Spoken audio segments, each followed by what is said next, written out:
Assalamualaikum warahmatullahi wabarakatuh. Balik lagi di Harmoni Ramadan ngabuburit di Lini Masa. Masih bersama saya Monya Lasbi dan Gus Ajir Ubaidillah. Gimana Gus? Sehat Gus? Alhamdulillah. Sehat walafiat selalu. Sehat ya. Oke Gus, seperti biasanya lah Gus. Saya di sini diutus. Pokoknya dititipi pertanyaan oleh para teman-teman, para netizen kita. Untuk hari ini pertanyaannya berhubungan dengan Lebaran atau Idul Fitri. Lebaran sebentar lagi. Sebentar. Ini pertanyaan dari @sigit sarwo. Pertanyaannya adalah sebenarnya halal bihalal itu hukumnya apa? Dan ceritakan asal usulnya. Jadi halal bihalal. Barangkali halal bihalal itu adalah salah satu adat ya, kebiasaan yang memang dikenalkan oleh orang tua kita di Nusantara. Kalau kita merujuk pada hadis-hadis yang ada pada kitab-kitab ulama zaman dulu, memang sejauh ini saya belum pernah menemukan ya, mungkin saya kurang baca atau bagaimana, tapi tradisi halal bihalal atau bahkan penyebutan halal bihalal itu memang masyhur dan terkenal luar biasa itu di Indonesia.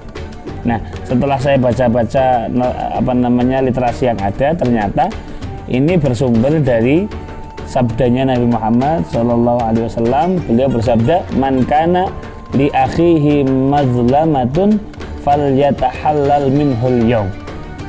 Barang siapa yang pernah menzalimi, yang pernah menyakiti saudaranya, maka falyatahallal, segeralah untuk meminta halal, segeralah untuk minta maaf al-yawm, hari ini, karena nanti di akhirat sudah nggak ada maafkan ketika kita mengambil hak orang lain, kita nggak bisa kembalikan.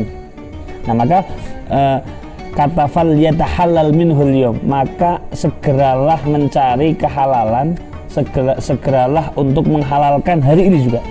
Nah, dari kata-kata ini kemudian muncul istilah halal bihalal. Nah, terus gimana hukumnya? Ya, karena memang ini adat ya, sesuatu yang baru, maka sama seperti HP ini, apa hukumnya HP? Ya tergantung isinya kan. Kalau isinya kemudian murotal, isinya kebaikan, isinya adalah sesuatu yang bermanfaat, maka bagus dan baik jadinya. Tetapi kalau ternyata isinya hal-hal yang buruk, ya hukumnya seperti itu, tergantung isinya, begitu kan ya. Nah, pun demikian dengan halal bihalal. Halal bihalal ini kalau kemudian isinya dengan kebaikan, silatul arham, kemudian saling memaafkan, kemudian diisi dengan ceramah agama, ada doa bersama, selagi itu isinya kebaikan, maka tidak ada alasan bagi kita untuk menentangnya. Karena sesuatu yang berisikan kebaikan, maka hukumnya juga baik. Sesuatu yang berisikan keburukan, maka hukumnya juga buruk. Gelas itu tidak ada hukumnya. Yang akan ada hukumnya itu nanti isinya. Kalau isinya air putih, susu, teh, madu, nggak ada masalah. Tapi kalau kemudian isinya minuman keras, ya nggak boleh. Tapi yang tidak boleh bukan gelasnya, tapi minuman kerasnya. Nah, isinya. Ya, maka halal bihalal pun demikian.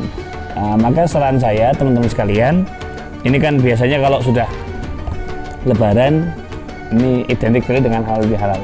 Baik perusahaan, sekolah, keluarga, lingkungan dan sebagainya. Nah, teman-teman sekalian, pastikan isinya ini adalah sesuatu yang tidak bertentangan dengan syariat. Pastikan isinya adalah hal-hal yang positif. Pastikan isinya tidak ada hal-hal yang kemudian bertentangan dengan agama. Karena kita baru saja Idul Fitri. Idul Fitri itu id artinya kembali, fitri itu suci, kembali bersih. Kenapa? Karena dosa kita secara vertikal kepada Allah, insya Allah kita berharap sudah diampuni dengan puasa, dengan sholat tarawih, dengan qiyamul lail, dengan Lailatul Qadar. Nah, dosa kita secara horizontal dengan sesama sudah kita mintakan maaf dengan halal bihalal.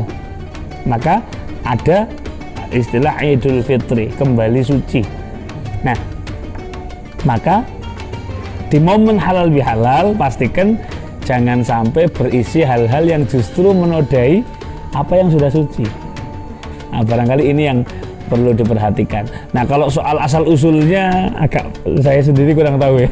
Artinya menurut saya sih, ini menurut saya menjadi tidak penting siapa yang pertama kali memulai, tetapi lebih menarik fokus kita adalah isinya, bagaimana kita menyikapi, bagaimana kita mengisi halal bihalal ini dengan sesuatu yang positif, seperti itu barangkali. Karena itu sebuah kebaikan lah itu. Sebuah kebaikan. Minta maaf pun sebenarnya tidak harus menunggu lebaran kan. Betul sekali. Oke, seperti itu teman-teman. Semoga jawabannya bermanfaat. Ketemu lagi dengan saya, Onye Al-Hasbi dan Gus Adjir Ubaidillah. Assalamualaikum warahmatullahi wabarakatuh. Waalaikumsalam warahmatullahi wabarakatuh.